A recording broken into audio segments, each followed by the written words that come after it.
어떻게 아모스서를 계속 묵상하셨는지 모르겠습니다.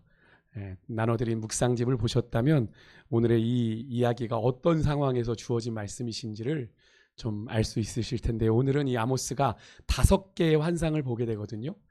우리가 그저께 어제 3개의 환상, 그죠?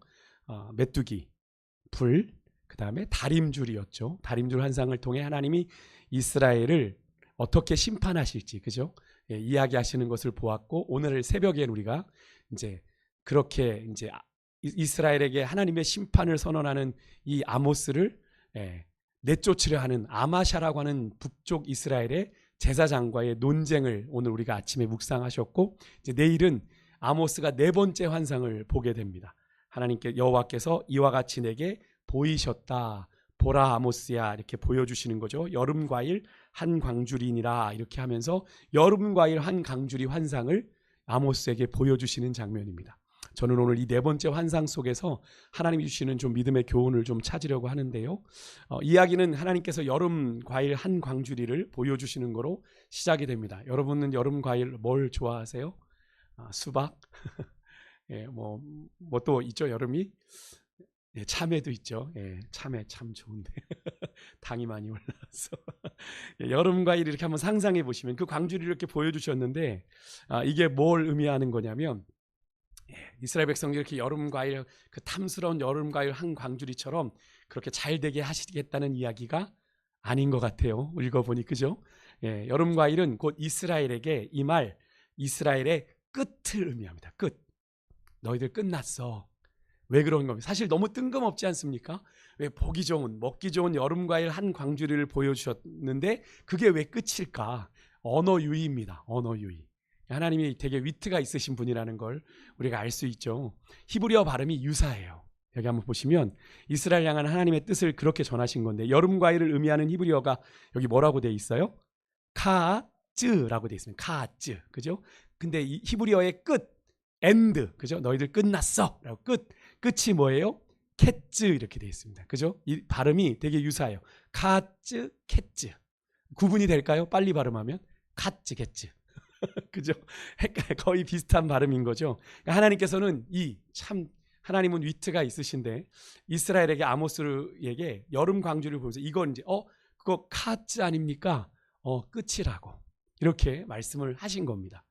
풍성한 여름 수확을 기다리고 있는 이스라엘에게 하나님은 더 이상 너희들에게 수확은 없어. 너희들 여기까지야 라고 말씀하시는 아주 무서운 하나님의 심판이 선포되는 걸 오늘 우리가 보게 되는데요. 특히 2절에 보니까 끝이 이르렀나니, 그죠? 끝이 이르렀은즉 이렇게 되어 있는데, 여기서 이르렀다, 끝이 이르렀다는 표현이 우리 성경에는 안 나오지만 이 원문을 보면 완료형입니다. 완료형. 그러니까 이미 하나님의 심판이 어떻게 된 거예요? 이미 완료된 상태입니다. 그러니까 하나님의 말씀이 이렇게 선포된 순간 이미 이스라엘은 심판을 받은 것과 진배 없는 겁니다. 그러니까 이스라엘은 지금 완전히 끝난 거예요. 북이스라엘은 이걸로. 그래서 하나님께서는 2절 후반부에 내가 다시는 너희를 용서하지 아니하겠다라고 아주 단호하게 말씀을 하시는 거죠. 그런데 무엇 때문에 여러분 하나님께서 이스라엘에 대해서 이렇게 단호한 심판을 선언하신 걸까요? 아모스를 쭉 묵상해 오신 분들은 아실 수 있겠습니다만, 먼저는 하나님의 언약 백성인 이스라엘이 언약 백성다운 삶을 제대로 살아내지 못했습니다. 오늘 본문 2절에도 보니까 하나님께서 이스라엘을 향해 용서가 없는 단호한 심판을 선언하시면서도 이스라엘을 뭐라고 부르는지 아세요? 이스라엘을 하나님께서 내 백성, 그죠? 내 백성 이스라엘의 끝이 이르렀은즉 이렇게 얘기합니다. 내 백성이라고 불러요. 근데 여러분, 하나님이 이스라엘을 여전히 내 백성이라고 부르시는 건 뭘 근거한 겁니까? 이스라엘과 맺은 언약 때문이죠. 언약, 그죠? 그러니까 하나님은 이스라엘에게 심판을 선언하시는 순간까지도, 그죠? 그 언약을 저버리지 않고 계시는 거예요. 그죠? 그래서 하나님께서 이스라엘이 비록 범죄하지만 여전히 당신의 백성, 내 백성이었기에 선지자들을 계속 보낸 거죠. 하나님의 백성답게 살아가야 돼. 너희들이 이렇게 살아가면 안 돼. 책망하고 경고도 하셨어요. 그죠? 호세아도 보냈고, 그죠? 아모스도 지금 보내는 거예요. 이 아모스 끝나면 이제 말라기까지 가거든요. 계속 이 선지자들을 보내서 하나님의 뜻을 계속 전하는데, 아모스 2장 12절에 나오는 것처럼 그들이 그런 하나님의 뜻을 전하는 선지자들의 이야기에 귀를 기울였습니까? 아니죠. 아모스 2장 12절에 보면 이런 말씀입니다. 하나님의 뜻을 전하는 선지자들에게 명령해요. 이들이 명령해서 뭘 명령해요? 야, 예언하지 마. 듣기 싫어. 그딴 소리 하지 마. 이런 예언하지 마.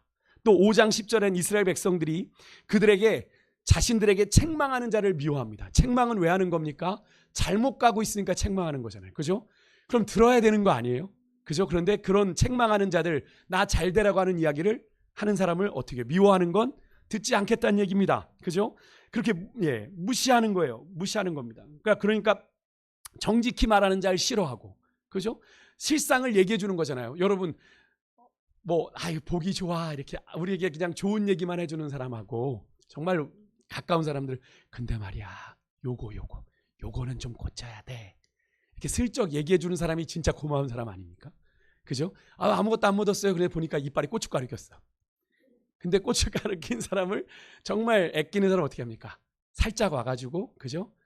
귀 속으로 얘기를 해주거나, 그죠? 민망하지 않도록 자기가 휴지를 갖다가 이렇게 입을 닦아주는 그런 사람이 정말 저를 생각하는 사람이잖아요. 그죠? 그러니까 정직히 얘기하면 들어야 되는데 듣지 않는 겁니다. 그죠? 그러니까 더욱 겁 없이. 그러니 하나님이 어떻게까지 얘기하시냐면 5장 4절에 하나님이 이렇게 얘기하세요. 그러니까 하나님께서 이스라엘을 향해 너희는 나를 어떻게 해라? 찾으라. 그리하면 살리라. 이렇게 말씀하실 정도로 이스라엘 백성들이 하나님을 찾지 않고 그들을 향한 하나님의 말씀을, 하나님의 경고를 철저히 부정하고 무시하며 살았다는 거예요.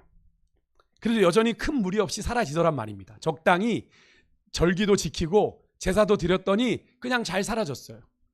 그러니 더욱 겁없이 이 하나님의 뜻을 이스라엘이 거스르면서 자기들의 만족과 유익을 위해 하나님의 말씀 거스르기를, 하나님의 말씀에 불순종하기를 주저하거나 망설이지 않았던 건데요. 이스라엘은 지금 그들이 누리는 이 화려한 번영과 부요함에 속아서 자신들이 하나님께 그 정도면 잘하고 있다라고 착각하는 거예요. 왜요? 지금 자기들이 잘 살잖아요. 아모스 시대가 어느 시대라고 말씀드렸는지 기억나십니까? 지난주에 여로보암 2세 때입니다. 여로보암 2세 때인데 분열왕국 북이스라엘 역사에 이것처럼 잘 산 때가 없었어요. 가장 영토도 많아 넓어졌고 가장 부유했던 시절입니다. 그러니까 착각하는 거예요. 우리가 하나님 앞에 잘하고 있어서 이렇게 하나님 우리 복을 주시나 보다. 그런 분들 그런데 계세요. 우리 오늘날에도 자기가 예배 신앙생활 열심히 안 하는데 그럼 자기도 찔리는 거야. 그럼 저희 목사들한테, 교육자들에게 얘기하면, 목사님, 제가 요즘 신앙생활 잘 못하는데 하나님 막 일을 잘 되게 해주세요. 이렇게 얘기합니다. 정신 차리셔야 돼요. 가끔 그렇게 가까운 분들에게 그런 이야기 합니다. 정신 차리세요. 하나님이 지금 집사님이 그렇게 고백하시는 건 본인 스스로도 본인이 하나님 앞에 바로 서지 못했다는 걸 인정하는 거지 않습니까? 그런데 일이 잘 풀려요. 그게 과연 복일까요? 아닙니다, 여러분. 그죠? 그때 정신 차려야 되는 거예요. 그때 깨달았을 때. 그게 깨달음을 주신 거잖아요, 하나님이. 너 깨달았니? 정신 차려. 그죠? 그래야 되는데 그걸 모르고 그냥 잘 되니까 하나님이 내가 너무 사랑스러우신가 봐요. 이렇게 가는 거예요. 여러분, 그렇게 생각하면 안 돼요. 오늘 이스라엘 백성 딱 그렇게 착각하면 철저하게 자기 소견에 오른 대로 자기가 하고 싶은 대로 불법을 서슴지 않았습니다. 하나님이 자신들에게 별로 해를 안 주시는 것 같아요. 그렇게 하나님의 거듭된 경고에도 아랑곳하지 않는 이스라엘, 결국 그렇게 갈 때까지 가버린 이스라엘은 하나님의 심판이 불가피한 지경에까지 이르고 맙니다. 그래서 오늘 본문 2절에 보면 하나님이 내 백성 이스라엘에 뭐가 이르렀다? 끝이 이르렀다라고 얘기하십니다. 너희들 끝났어, 이렇게 얘기하십니다. 다시는 그들을 용서하지 않으시겠다. 아주 단호하게 선언을 하시는 것을 우리가 보게 되는데, 사실 이스라엘의 지금 상황은 이미 상황 종료예요. 사실은 상황이 종료된 상황 같아요. 여러분, 오늘 이스라엘 백성들처럼요, 아무리 하나님이 말씀하셔도 여러분 깨닫지 못하는 목이 곧은 백성 되시면 절대 안 됩니다. 요즘 우리 그런 분들 너무 많아요. 그러면 정말 망해요. 정말 망해요. 세상의 쾌락과 욕심에 빠져 정신없이 살다 보면 하나님이 아무리 말씀하셔도 여러분 듣지 못해요. 여러분, 주파수가 안 맞으면 듣지 못하잖아요. 하나님의 말씀 자꾸 안 들어버릇해놓고, 가끔 그런 친구들이 있습니다. 자기 맘대로 막 세상 가운데 살다가 어느 날 갑자기 하나님을 찾아야 되겠다고 묵상을 했는데 하나님 말씀하지 않는데, 여러분 왜 하나님 말씀하지 않는 거예요? 하나님 말씀에도 내가 듣지 못하는 겁니다. 왜? 하도 세상적인 귀만 열고 있어서 하나님의 말씀 듣는 훈련이 안 된 거예요. 그런데 하나님이 자기한테 말씀 안 해서 목사님 묵상을 해도 소용이 없는 것 같아요, 이렇게 얘기하는 친구들이 있는데요. 잘못된 거죠. 그럴 땐 뭐부터 해야 됩니까? 하나님, 회개부터 하는 거죠. 하나님, 내 영의 귀가 깨끗해지게 해주십시오. 청소해 주십시오. 하나님, 내가 세상의 소리만 듣느라 하나님 소리에 내가 귀를 닫았는데 하나님을 향해 귀를 열기를 원합니다. 주여 말씀하여 주십시오. 그렇게 기도 안 하고 그냥 묵상하는 거죠. 옛날 하던 가닥으로. 그죠? 근데 그게 들리겠어요? 안 들리는 거예요. 여러분, 세상의 쾌락에 빠지면요, 나도 모르는 사이에 내가 그냥 하나님 소리에 귀 닫고 살아가는 그런 정신없는 모습 발견하신 적 있습니까? 그런 경우 있어요. 정신없이 살면 하나님이 반드시요, 그런 인생은 혹독한 심판의 회초리를 드신다는 사실을 여러분 기억하셔요. 못 알아들으면 하나님이 회초리 드시는 거예요. 고난을 주시든 아니면 뭐 병을 나게 하시든 하나님이 회초리를 드시는 거예요. 여러분, 목이 길어 슬픈 짐승이 아니라 목이 고다 슬픈 인생 되어서는 안 될 겁니다. 목이 곧으면 망해요. 하나님 앞에 목이 곧은 백성 되면 절대로 안 됩니다. 이스라엘이 지금 그런 상황이에요. 목이 곧은 백성이 돼버렸어요. 하나님이 아무리 말씀하셔도 듣지 않아. 예언자들 보러 예언하지 말래. 아무리 책망하는 자들의 이야기를 싫어해. 정직한 자들의 이야기를 거부해. 뭐 안 듣겠다는 얘기예요. 내가 하고 싶은 대로 하겠다는 거예요. 여러분, 그런 이스라엘을 향한 하나님의 심판이 어떻게 선포됩니까? 3절 보세요. 그날에, 보통 성경에 나오는 그날에라는 표현은 거의가 여호와의 날을 의미합니다. 아모스에서 여호와의 날이라는 표현 보셨죠? 여호와의 날은 곧 심판의 날을 의미해요.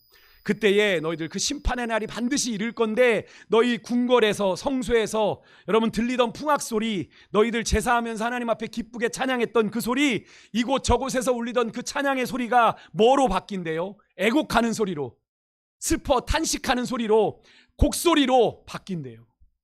곡소리로 바뀐대요. 또 그날에 시체가 너무 많아서 마치 무덤에 매장하지 못해서 곳곳에서 그냥 그 시체를 임의로 버릴 정도로 비참한 지경에 이스라엘이 이르게 될 거다. 여러분, 어떤 상황이 되는 거예요? 이스라엘이 대적들의 손에 그렇게 무참히 짓밟히게 된다. 너무 비참해서 그 광경을 보고 이스라엘 백성들이 아무 말도 할 수 없을 지경에 이르는 그 상황에 이르게 될 거라는 이야기를 하고 계시는 거예요. 그것을 아모스에게 말씀하고 계세요. 그러면서 이어지는 4절과 6절에 보세요. 하나님께서 그렇게 혹독하게 심판을 내리시게 된 직접적인 이유가, 원인이 나와요. 원인이. 아까는 우리가 내 백성, 그건 좀 근본적인 이유였다면 이제 보다 구체적인 이유입니다. 그 대상이 특정되어 나옵니다. 4절에 보시면 뭐라고 얘기해요? 가난한 자를 삼키며 땅에 힘없는 자를 망하게 하는 자들을 향해서 하나님이 심판을 얘기합니다. 한마디로 이들은 누구를 말하냐면 이스라엘의 지도자들입니다. 지도자들이에요. 이스라엘이 지금 가장 북이스라엘 역사의 번영한 시대를 살고 있지만, 제가 지난주에 낙수효과라는 이야기를 드렸죠. 낙수효과를 이야기 드리면서 부가 잘 골고루 분배되더라? 아니라는 거죠. 그죠? 부유한 자들의 그것을 잘 해주면 가난한 자들에게도 그 부가 흘러간다는 게 낙수효과인데, 그런 일들이 인류 역사 속에는 실제로 일어나지 않았다는 거죠. 그런 일들이 이 북이스라엘에도 있었던 겁니다. 부가 불평등하게 분배가 됐어요. 가진 자들은 더 많이 가졌고, 가난한 자들 걸 갖고 가진 자들이 더 많이 잡고 착취하고 뺏었던 겁니다. 그 주범이 누구였냐면 북이스라엘의 상류층 지도자들이었어요. 그들의 철저한 약육강식의 법칙에 아래 가난하고 힘없는 자들을 그들은 망가뜨리고 있었고요. 그들의 탐심이 끝이 없어요. 얼마나 끝이 없는지 여러분 여기 보십시오. 곡식으로 이윤을 남기기 위해서 월삭이 뭡니까? 그 달의 첫 날을 말하는 거죠. 안식일마저도 빨리 지나가기를 고대했어요. 안식일마저, 그죠? 빨리 지나가기를. 여기 5절에 참 이 말씀이 너무 마음이 아픈데, 너희가 이르기를 월삭이 언제 지나가서, 그죠? 그 다음에 우리가 곡식을 팔며 안식일이 언제 지나서 우리가 이 밀을 내게 할꼬. 언제 우리가 장사하지? 이거 빨리 안식일 지나가야 되는데, 월삭 빨리 지나가야 되는데 언제 이거 팔지? 이런 생각, 오매불망 무슨 생각만 하는 거예요? 이거 팔아먹을 생각만 하는 거예요. 이 이윤을 남길 생각만 하는 거예요. 하나님을 제사하는 것. 근데 이들이 제사를 마저 안 한 게 아니란 말이에요. 아모스를 읽어보셨겠지만 제사도 아주 정성껏 살찐 짐승 가지고 하나님 앞에 드렸어요. 근데 그게 뭐예요? 진심이 아니었다라는 거예요. 드리기는 살찐 짐승 드렸어요. 절기도 지켰어요. 그런데 그들의 마음은 거기에 관심이 없어요. 하나님에게 관심이 없는 거예요. 당시에 북이스라엘의 성전이 없었던 관계로 율법을 더 잘 지켰던 거예요. 안식일도 지키면서, 사실 월삭은 그냥 관습적인 거거든요. 근데 월삭도 이들이 잘 지켰다는 건, 이들이 이제 성전이 없는 북이스라엘이잖아요. 성전은 남유다에 있었으니까 율법이라도 잘 지키자. 그래서 그렇게 했던 거예요. 그런데 그렇게 절기를 열심히 지키고 뭐 풍성한 제물을 바쳤는데 그 덕으로 우리가 이렇게 번영을 누리니까 그건 안 할 수 없어. 그죠? 철저한 기복신앙에 빠져서 안 할 수는 없는데 진심은 아니었다는 거예요. 그들의 제사, 그들의 절기 진심이 아니었다는 거예요. 예배 자리 나와 있는데 딴 생각하고 있는 거예요. 왜? 예배 드리고 가야 되니까. 안 드리면 뭐 박 목사 전화할 테니까. 전화 올지 모르니까 그러는 거예요. 예배 왔다 가는데 마음은 없는 거예요. 그러다 보니 진짜로 그들이 소중히 여겨야 될 안식일의 정신, 월삭의 정신, 자신들의 이윤 창출에 방해가 된다고 생각을 한 거죠. 이 안식일과 월삭이. 하나님을 예배하는 게 내가 좀 벌어야 되는데 그게 방해가 되는 거예요. 그래서 그 월식과 안식일이 빨리 지나가기를 바랬던 겁니다. 무언가 여러분 주객이 전도된 느낌 안 들으세요? 오늘날도 이런 분들 계세요. 주일성수 문제 가지고 제가 전주에 있을 때 한 그 비빔밥집 사장님이 주일성수 문제를, 우리 교인이 아니셨는데 제가 그 집을 자주 가다 보니까 주인집 사장님이 제가 교회 목사인 걸 알았고 저한테 주일성수 문제를 상담을 했습니다. 근데 이 전주에선 이 주일성수가 사실은 엄청난 매상적 손해거든요. 왜냐하면 주말에 전주를 다 내려와서 관광을 하는데 주일날 문을 닫는다? 이건 뭐 장사 안 하겠다는, 토요일만 장사하겠다는 얘기는 말이 안 돼. 주중엔 손님이 거의 없으니까. 그런 건데 자꾸 주일성수에 대한 부담을 주셔서 이 사장님이 주일성수를 하다가 또 안 되겠다 싶으면 또 문을 열면 제가 온대요. 제가 밥을 먹으러 온대요. 그래가지고 가슴을 찔리게 만든대요.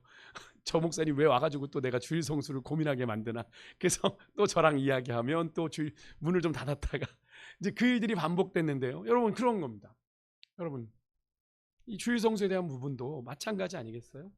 그래서 이 부분 타협하는 부분 되게 많잖아요. 사실 율법에서 규정된 이 안식일은 어떤 의미입니까? 우리가 하루를 쉰다는 건 하나님께서 우리의 모든 필요가 누구에게로부터 온다? 하나님께로부터 온다는 걸 가르치기 위해서 하루를 온전히 쉬게 하신 거죠.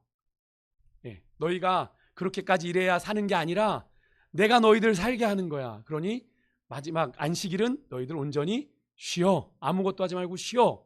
하신 거란 말이에요. 근데 그 근본 정신과는 상관없이 이 이스라엘은 어떻게 해요? 이 안식일을 의무감으로 지킨 거예요. 그러니 그게 언제 지나가냐? 아유, 언제 지나가? 빨리 지나가야 내가 장사를 하는데. 이런 생각을 하는 겁니다. 그러니까 정신은 없고 뭐만 남았어요? 안식일에 대한 의무만 남은 거예요. 그러니 그것이 얼마나 부담스러웠겠습니까, 이들에게. 그러다 보니 그들의 신앙은 본질이 없는, 신앙의 본질, 하나님을 향한 본신, 진심은 없는, 본질은 없는 껍데기만 남았고요. 그것은 고스란히 그들의 삶에서도 나타났습니다. 여러분 그렇게 제사나 절기를 하나님 앞에 예배를 형식적으로 드리니 그들의 삶에 어떤 변화가 있겠어요? 없는 거죠. 5절 보십시오. 그들의 욕심을 따라 더 많은 이윤을 남기기 위해서 그들이 선택한 걸 보십시오. 곡물을 팔 때, 여기 보십시오. 5절에 에바가 나와요. 에바가 뭐냐면 리터로 부피입니다. 부피. 근데 곡물을 팔 때는 에바를 작게 해서 곡물을 달아요. 조금 주려고, 그죠? 파니까 조금 주려고 부피를 줄여서. 그 다음에 물건값을 받아야 할 때 세겔은 뭐냐면 무게예요. 무게. 몇 세겔 몇 세겔가 무게거든요. 그러니까 무게를 크게 해서 물건값을 받을 때는 어떻게 해요? 많이 받는 거예요. 이거 봐, 엄청 나가지. 부풀리는 거예요. 여러분, 근데 여러분 분명히 잠언 20장 23절에 뭐라고 말씀하셨어요? 한번 읽어볼까요? 시작. 한결같지 않은 저울 추는 여호와께서 미워하시는 것이요 속이는 저울은 좋지 못한 것이니라 라고 말씀하는 것처럼 장사하는 이들에게 정의와 공의는 정확하고 공정한 저울로 나타나야 되는데 저울추를 이들이 임의로 조작해요. 그죠? 부피도 늘렸다 줄였다, 무게도 늘렸다 줄였다 하면서 어떻게든 더 많은 이득을 착취하려고. 오늘 보면 6절에 보십시오. 정상적인 밀 찌꺼기까지 섞어서 가난한 이들에게 팔았습니다. 네? 쌀을 팔아야 되는데 가라지 이렇게 뭐 쭉쭉 이런 그렇죠. 이런 거 해가지고 벽시 같은 거 넣어가지고 판 거예요. 엄연한 속임수고 불법이고 부정인데 이것을 누가 했다고요? 하나님의 언약 백성인 북이스라엘, 그것도 지도자들이, 그리고 돈이 있다는 부자들이, 가진 놈들이 더하다는 게 분명하죠. 가진 사람들이 더한 거예요. 가진 사람들이. 그들이 삶의 가치를 어디에 두고 있는지가 분명히 드러나는 것 아니겠습니까? 하나님을 경외하고 하나님을 두려웠다면 과연 그렇게 하겠어요? 겉으로는 그럴듯한 종교행위 다 합니다. 이들이 제가 아모스서를 묵상하면서 계속 드는 생각이 이들에게 절기, 제사가 빠지지 않았어요. 이들이 절기, 제사도 얼마나 잘 조금 전에 말씀드렸죠. 풍성한 제물로 살찐 송아지로 하나님 앞에 드렸다는 건 뭘 의미하냐면 나름대로 보여질 때는 그럴듯하게 제대로 드렸다는 거예요. 그런데 마음은 없는 거예요. 마음은 없는 거예요. 자신들의 진심을 숨기고 있지만 그들은 그들의 삶의 진정한 가치를 하나님께 둔 것이 아니라 어디에 둔 겁니까? 물질에, 세속에 대한 욕심에 두고 있는 걸 여기서 드러내 보여주고 있는 거죠. 그들의 삶이 증거하고 있는 것 아닙니까? 근데 여러분, 우리의 모습은 어떠해요? 여러분, 교회 안에서는 그럴듯한데 혹시 우리도 오늘 우리가 만나는 이 북이스라엘의 이 지도자들처럼 혹시 무늬만 하나님의 백성이요, 속은 철저하게 세속적인 가치, 세속의 욕망이 지배하고 있지는 않은지. 그래서 어느덧 하나님을 예배하는 일조차 우리에게 종교적인 의무와 형식이 되어서 그저 귀찮고 성가신 일이 되어버리지는 않았는지, 오늘 이 밤에 우리의 삶의 기준을 잘 좀 점검해보는 은혜가 있었으면 좋겠습니다. 이것만이 아닙니다. 부자들의 행포는 사회적인 약자들, 노동력 착취로도 이어졌는데요. 6절에 보세요. 부자들이 은으로 힘없는 자들을 신 한 켤레 값으로, 즉 헐값으로 가난한 이들을 사서 노예로 부렸습니다. 정당한 대우를 안 한 거예요. 부당한 노예 매매를 한 겁니다. 인간의 가장 기본 생존권마저 위협하는 불법적인 일을 한 거예요. 노동력을 착취한 겁니다. 하나님의 형상으로 창조된 사람을 아주 잔혹하게, 잔인하게 대하는 거죠. 여러분, 이것을 하나님은 비난하세요. 비판하세요. 너희들 전형적인 물질 만능주의 사고에서 나온 그런 모습들 아닙니까? 하나님이 진심으로 돌아보라 하신 사회적 약자를 돌봄의 대상이 아니라 어떤 대상으로 봅니까? 착취, 유린의 대상으로 본 거죠. 여러분, 이것은 어디에서 나오는 거예요? 하나님을 두려워하는 자들이 이럴 수 있어요? 철저하게 하나님의 뜻을 무시하고 하나님의 기대를 저버린 행위라고 할 수 있는 거죠. 근데 여러분이 이런 일들이 여러분 그 당시에만 일어났을까요? 오늘날에도 이런 일들이 우리 주변에서 참 많이 일어나고 있습니다. 결국 여러분은 성전에서 제사할 때의 모습과 그들의 일상이 전혀 다른 거예요. 성전에서 살찐 송아지 잡아가며 그럴듯하게 누구보다 경건한 척 하나님을 제사했는데 그들의 삶에서는 온갖 불법과 부정, 거짓과 속임수가 난무하는 그런 이 위선적이고 기만적인 신앙, 이것이 바로 하나님을 떠난 이 이스라엘, 북이스라엘이 맺은 열매였어요. 당신의 택한 백성들에게 그래도 나랑 언약 백성이니까 좀 의로운 열매를 기대하신 하나님의 그런 기대가 다 무너지는, 그러니까 하나님이 실망을 넘어 하나님이 오늘 본문에서 느끼시지만 분노하고 계시는 걸 느껴지십니까? 분노하고 계시잖아요. 하나님이 기대했던 것과 너무나 다르게 살아가는 북이스라엘을 하나님이 보시고 분노하세요. 여러분, 북이스라엘은요, 지금 사실 자기들이 잘해서 누리는 이 경제적 부가 아니거든요. 왜 이 여로보암 2세 때 그랬냐면 그 당시 주변 정세가 그랬어요. 주변의 나라들이, 강대국들이 다 소강 상태에 있었습니다. 그러니까 자기들 나라를 돌봐야 되니까 이스라엘을 신경 쓸 겨를이 없었고, 이스라엘이 좀 치고 와도 그렇죠, 내란이 좀 내부가 어수선하면 바깥 방비가 허술해지는 것 아닙니까? 그것 때문에 이스라엘이 지금 이런 걸 누리고 있는 건데 자기들이 잘나서 그런다고 생각하는 거예요. 여러분, 그런 번영과 부요의 이들이 함몰되어서 그들이 정말 책임 있게 살아내야 될 하나님의 언약 백성으로의 삶에 실패하고 만 거거든요, 오늘. 근데 그 결과가 어떻게 됩니까? 오늘 그 결과가 7절에 보니까 하나님께서 야곱의 영광을 두고 맹세하시는데, 여기서 야곱의 영광은 이스라엘 입장에서 야곱의 영광이에요. 왜? 지금 북이스라엘 역사 가운데 가장 번영을 누리는 시대를 맞았으니까. 얼마나 자랑스럽겠어요? 우리나라, 야, 북이스라엘 역사상 최고의 전성기를 보내고 있어 라고 얘기하면서 야곱의 영광이라고 말하지만, 하나님의 입장에서 볼 때 그들의 모습은 야곱의 영광이 아니라 야곱의 교만이에요. 야곱의 교만이에요. 교만. 그들이 잘나서 누리는 게 아닌데 여러분, 그들은 자기들이 잘나서 그런 줄 알아요. 그래서 그들이 교만해졌다라고 하나님은 얘기하십니다. 그럼 교만에 대해서 하나님은 어떻게 하시는지 아세요? 참 두려운 말씀을 하시는데, 여러분 이 말씀을 여러분 꼭 기억하셔야 됩니다. 7절에 내가 그들의 모든 행위를 어떻게 하시겠다? 잊지 않으시겠다. 여러분, 참 무섭지 않습니까?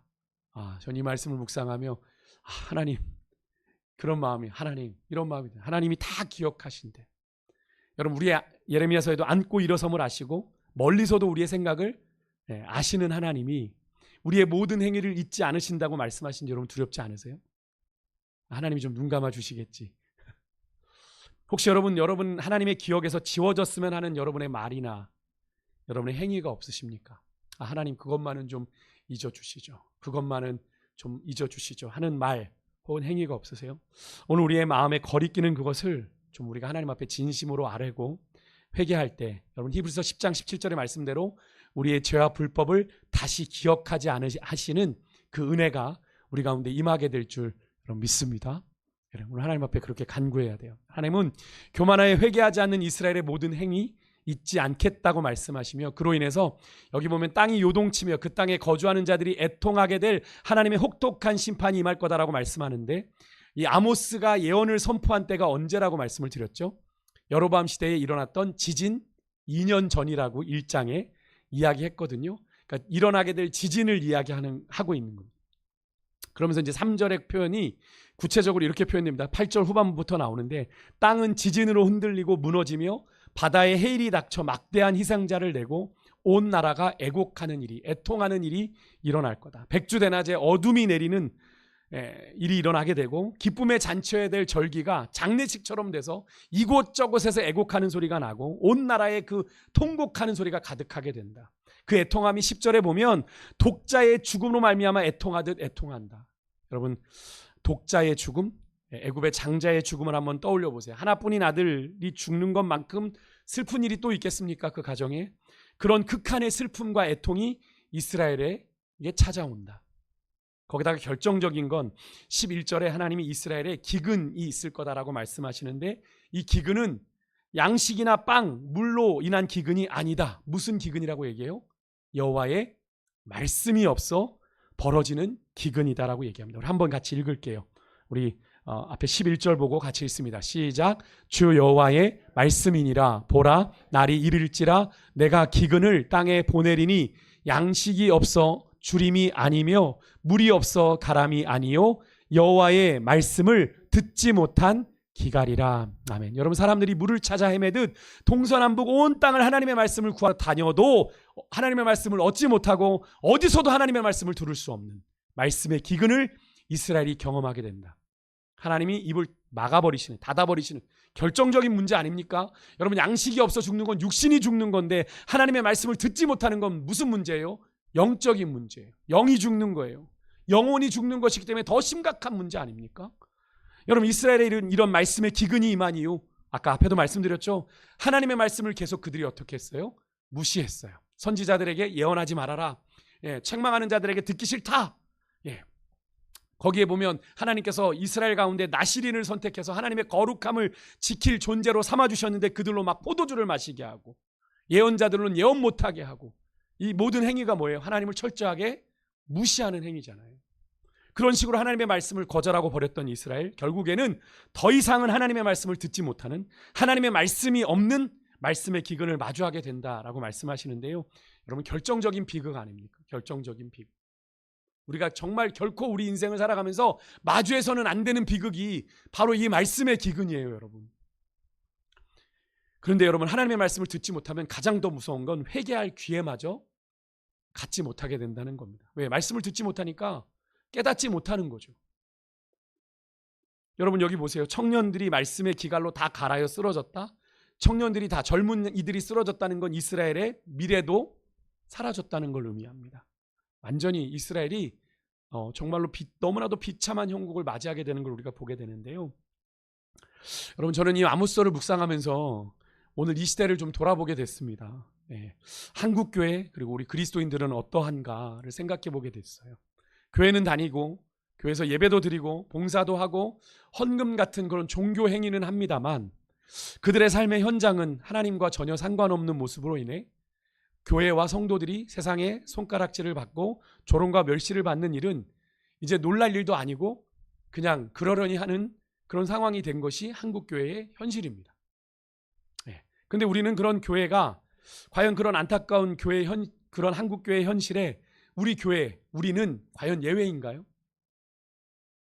우리는 과연 예외인지 돌아보셨으면 좋겠어요. 아모스의 주제 말씀이 뭐죠?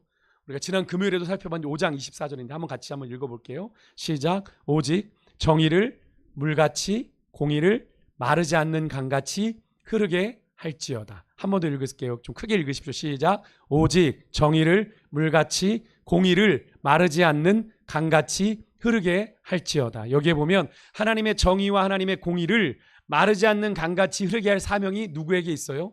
교회들에게, 그리스도인들에게 있어요. 그런데 하나님의 정의와 공의의 강물을 여러분 우리의 완악함 때문에, 우리의 완고함 때문에 우리 안에, 우리 교회 안에 고이게 만들고 있지는 않은지, 우리를 통해 흘러가게 해야 되는데 우리 안에 고이게 만들고 있지는 않은지.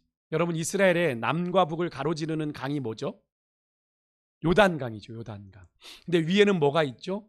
갈릴리 바다가 있고 거기서 나오는 물이 요단강을 향해 흘러서 어디로 들어가죠? 사해로 흘러 들어갑니다. 여매라고 하는데 사해죠. 근데 여러분, 이 갈릴리 호수의 물은 어디서 오냐면 저 북쪽에 헐몬산에서, 헐몬산의 그 눈 녹은 물이 내려와서 갈릴리 호수에 물이 들어오는 거거든요. 근데 그 물을 받아서 갈릴리 호수는 어떻게 내려보내요? 어디로? 요단강으로 내려보내요. 계속. 그죠? 물을 받기도 하지만 물을 내보내기도 합니다. 근데 그 요단강을 흘러간 그 물이 어디에 가요? 사해로 가요. 근데 거기서는 어디로 흘러요? 더 이상 흐르지 않아요. 사해는 물을 받기만 해요. 결국 갈릴리 호수는 계속 물을 받고 흘려보내기 때문에 그 물이 마르지 않아요. 그러니까 죽지 않아요. 그런데 사해 바다는 그 물을 받곤 흘려보내지 않으니까, 그 물을 계속 고이게 놔두니까 어떻게 됩니까? 죽은 바다, 사해가 된 것이잖아요. 여러분, 이런 말이 있죠. 지금 죄송합니다. 좀 이게 서산대사가 한 이야기인데, 눈밭 위를 걸어갈 때 어지럽게 걷지 마라. 오늘 내가 걸어간 발자취가 뒷사람의 이정표가 된다 라는 말이 있습니다.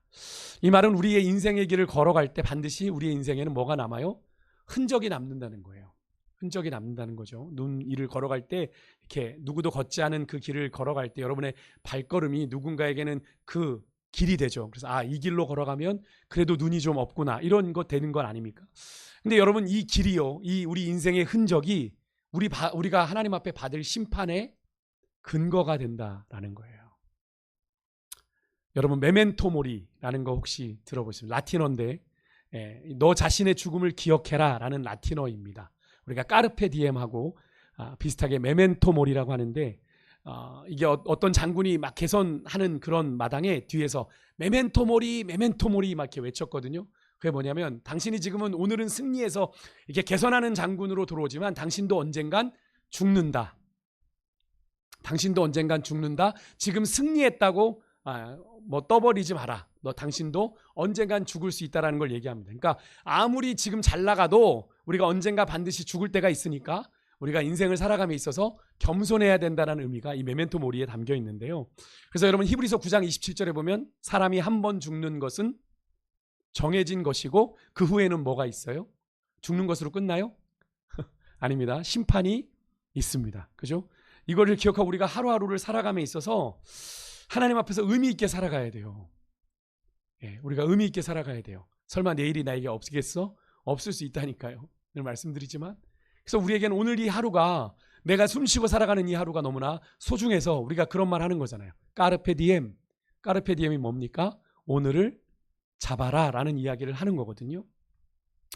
여러분, 오늘 우리가 아모스의 말씀이 한마디로 말하면 뭡니까? 하나님이 이스라엘을 반드시 심판하실 거다. 그죠? 그러면 여러분, 이것이 오늘 우리에게 동일합니다. 하나님이 우리에게도 반드시 심판하실 때가 온다라는 사실을 우리가 인식하고 산다면, 우리가 하나님 앞에서 거짓되고 위선된 삶을 살면서 지금 괜찮네, 살만하네, 그런 거짓 안정감에 속아서 사는 일은 없지 않겠어요? 그죠? 두려움으로 우리가 그렇게 살지는 않을 겁니다. 어떻게든 하나님 앞에 빨리 회개하고 내가 바른 길로 걸어가야지, 그렇게 생각하지 않으시겠냐고요. 하나님이 내일 오신다. 그럼 여러분 어떻게 하시겠어요? 오늘 밤 철회하며 회개하지 않으시겠어요? 그렇지 않습니까? 여러분, 그러면서도 우리가 그런 생각을 해요. 설마 내일이 내게 없겠어? 설마 사랑의 하나님이 내게 그러시겠어? 안일하게 여러분 생각하며 오늘도 여러분 살얼음판 걷듯 하나님의 길을 따라가야 되는데 세상 쾌락을 쫓아 아슬아슬한 신앙의 외줄타기를 하고 계시는 분 없으세요? 하나님 앞에 기우뚱, 세상의 기우뚱, 하는 그런 신앙의 외줄타기 하시는 분 없으십니까? 여러분, 하나님은요 오늘 이 아모스서를 통해 우리에게 또 한 가지를 말씀하세요. 뿌린 대로 거두게 하시는 분이에요. 뿌린 대로, 우리가 남긴 흔적대로 우리는 심판을 받아요. 여러분, 우리가 아모스의 말씀을 통해서 깨닫게 되는데, 여러분, 그 지우고 싶은 흔적들 우리가 지울 수 있는 방법 뭐예요? 하나님 앞에 온전하게 회개하는 그런 밤이 되었으면 좋겠습니다. 우리 일거수일투족을 하나님께서 절대로 잊지 않으신다, 내가 모든 것을 기억하겠다라고 하신 것 여러분 기억하시고, 오늘 이 밤 우리가 회개할 것이 있다면 하나님 앞에 정직하게 회개하고, 청산할 것 있다면 청산하고, 겸손하게 하나님의 말씀 앞에 서는 그런 은혜가 있기를 소망합니다. 우리 같이 좀 찬양하겠는데요.